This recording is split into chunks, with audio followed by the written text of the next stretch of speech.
My name's Sasha Lauren. I'm the Education Committee Chair, and there are a lot of new faces here, so I can't wait to meet you all over lunch. So my plan for today is to give you a bit of an overview of where I'm coming from as a microbiologist and why I'm studying cheese and why I'm here today. And then we're going to do some microbiology 101, some really basic, what is a mold? What is a yeast versus a fungus versus a filamentous fungus? Just so we're all on the same page with some of the terminology. And then we're going to dive into a lot of what are the molds that are out there and some exciting new molds that we're finding in North American cheeses that no one even knew about.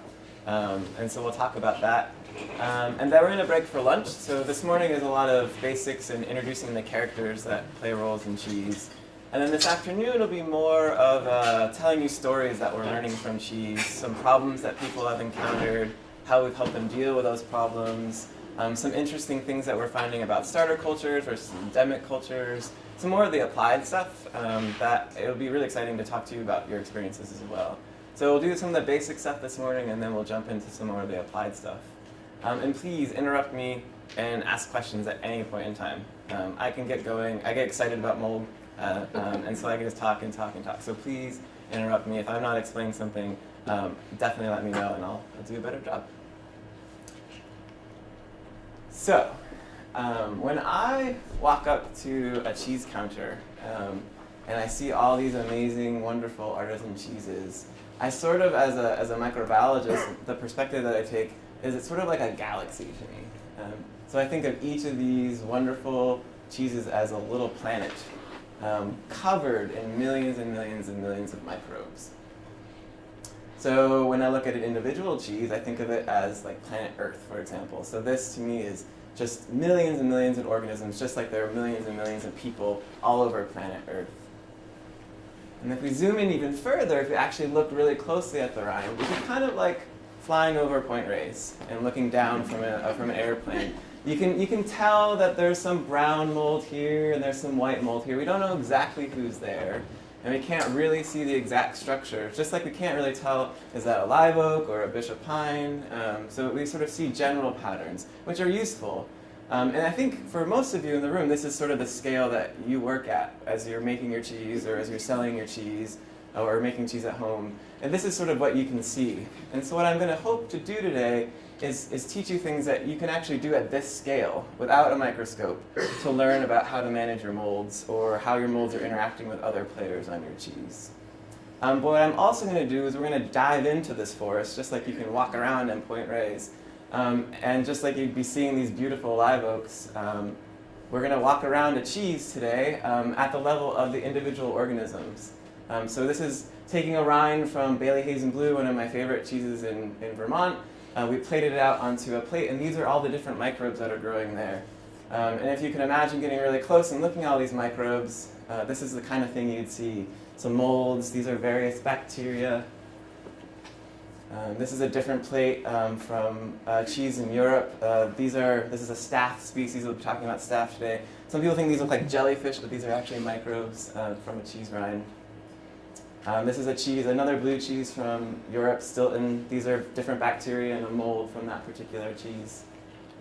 So this is the scale that we'll be talking about some things today, but what I'm going to try to do is take things from this scale and translate it back up to that landscape scale so you can think about what you're seeing every day in your caves or in your shops as you're working with your cheeses. Yes, this is my favorite. I love this bug right here. This is a staph we'll be talking about later. So one of the first things I wanted to do is talk a little bit about, as a microbiologist, what I think about the functions of rinds are for a cheese from the perspective of a microbe.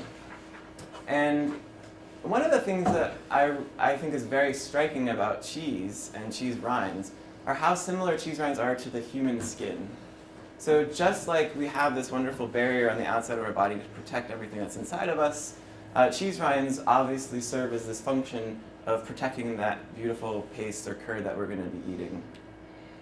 And what's really interesting is as we've been studying the rinds of cheese, we're finding that if you look at a cheese rind and you look at the human skin and the microbes that live on both of those, they're really, really similar. They're very strikingly similar, which is fascinating. And we'll talk more about that today. So obviously one of the functions of a rind is simply to preserve the cheese as a barrier for protection. And I think another thing that's really exciting and sort of maybe the new frontier of microbes and cheese rinds is aesthetics and marketing. You can really make your cheese stand out if you have some funky rinds that are different than all the other rinds in that cheese counter. So some of my favorites, like from Vermont Butter and Creamery, some of the things they're doing with Geotricum, making these beautiful brainy structures, and things like Rush Creek or other wash rinds where they have these really beautiful pinkish rinds. Again, you can sort of really make your cheese stand out by playing around with the microbes. This is all, I mean, we're working with these cheeses, but it's really the microbes that are making these things so beautiful. And we'll talk a little bit today about some new microbes that we're finding that can help create these interesting pictures. And of course, another thing, and probably the most important thing, is the flavor of the cheese. We're eating this and we're enjoying it for that flavor that we perceive and that we're eating. And microbes are amazing at transforming the really basic things in the milk, the proteins, the fats, and the sugars, through various processes to make the flavors that we perceive. And we won't talk a whole lot today about microbes and flavor development because we actually don't know a whole lot about some of the things on the rind and how they connect to flavor, which is surprising. And we add them, we think they play roles in various flavor processes, but we don't exactly know that very well. And so don't worry about all the details here. I just think this is an important thing that we're going to think about in the background today.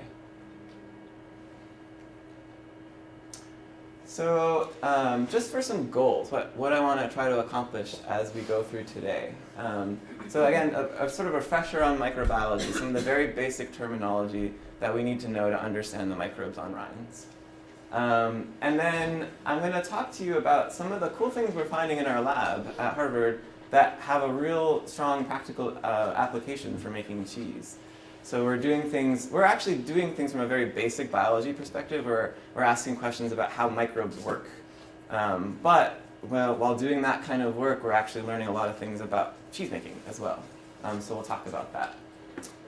The other thing I want to do is, since we're all in this room together and we all have very different experiences with rinds and surface microbiology, what I want to do is have a conversation amongst each other and between yourselves and myself about what our experiences are and how we can learn from each other, and also how what you're doing could potentially direct the research that we're doing and the future of that research. The only one thing I did want to point out, and as you know, is cheese is complicated. It's a very complicated beast, both from the production angle, but the microbiology is actually surprisingly complicated. So I'm not necessarily going to be able to give you a magical answer to all of your rind problems today. But I can sort of provide a framework. I can provide some of these tools to understand what's out there. Again, that sort of landscape view. And I think that will help you address some of the things for managing your microbes. That's my goal. And hopefully we'll get there. Okay, so again, the basics this morning. There's going to be a lot of names that come up. I'm just going to give you sort of the list of characters. And then this afternoon we'll get into some of these more interesting things, like how do these microbial communities form? What kinds of signal, how are they talking to each other? What do the molds say to the bacteria? And how does that affect whether or not your cheese gets the right color that you want it to be? And then how to develop strategies to manage your rind microbes. And then the future microbiology in cheese. It's actually very young. We're just beginning this whole voyage. And then at the end, we're going to look under the microscope at some of the samples you brought in to try to understand what's going on there. Okay, so what's a microbe? What is a microbe? There are a couple names that we'll be using today. So for many people, a microbe is a bacteria. So a bacterium is these single-cell organisms, very, very small that you never see. But for today, I'm also going to be including the fungi. So when you're walking around Point Reyes, you may see mushrooms popping up, and so you think to yourself, that's not really microscopic. I can see that, so is that really a microbe? But generally, fungi aren't very apparent to us. They're out there, they're in the soil, they're all around us. So to me, they're microscopic. And actually, I'm a mycologist by training, so I like to lump us with the bacteriologists so we get more cred. So that's part of what I'm doing there. But we actually use very similar techniques to study the two things. So for the whole day today, I'll be talking about bacteria and fungi. And then within the fungi, there's a very important distinction. And I know people get confused by this a lot because these things are small and they do similar things. But I actually think the distinction is important. So within the fungi, we have yeasts and we have molds. So molds are generally the things we see on a cheese rind. Those are the fuzzy things that actually make structures that we can see. The yeasts are there, we don't really often see them. And they do things similar to the bacteria. So often people will say, I've heard people talk about certain yeasts as being bacteria or certain bacteria as being yeast. So we're going to try to separate those out today. And just to sort of give you some numbers and some descriptions as a way to separate that out, bacteria are the smallest of all the things we're going to be talking about today. So they're super, super tiny, 0.5 to 5 micrometers. It's really, really, really small.